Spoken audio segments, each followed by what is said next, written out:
এই যে দেখতে পাচ্ছেন আজকে আমাদের পেশেন্ট, উনি হচ্ছে আমার ছোট মামি, আপন মামি। তো ওনার দাঁতে প্রচন্ড ব্যথা, দাঁতের সমস্যা কিন্তু ঘর ঘর সবাই আছে। তো ওই যে দেখেন মাড়ির আক্কেল দাঁতটায়, হ্যাঁ, আমরা অনেক ক্যারিজ হয়ে একদম খুব ব্যথা করছিল, এই মাড়ির এখান থেকে ফুলে গেছিল।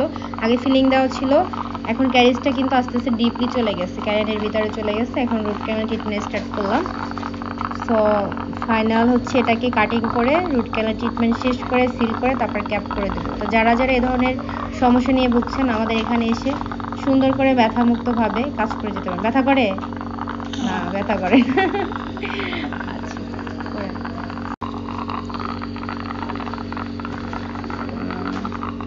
দেখতে ভয়ঙ্কর লাগলেও কিন্তু কোনো ব্যথা নাই। দেখেন, দেখছেন ভিতরে কত বড় ডিপলি, অনেক ব্যথা করছে, একদম চোখ পর্যন্ত কিন্তু পুরো ফুলে উঠছে এই সাইডটাই। তো এইসব জিনিস নিয়ে বসে না থেকে আপনারা অবশ্যই ট্রিটমেন্ট করবেন, নয়তো কিন্তু বড় ধরনের সমস্যার ভিতরে সম্মুখীন হতে পারেন।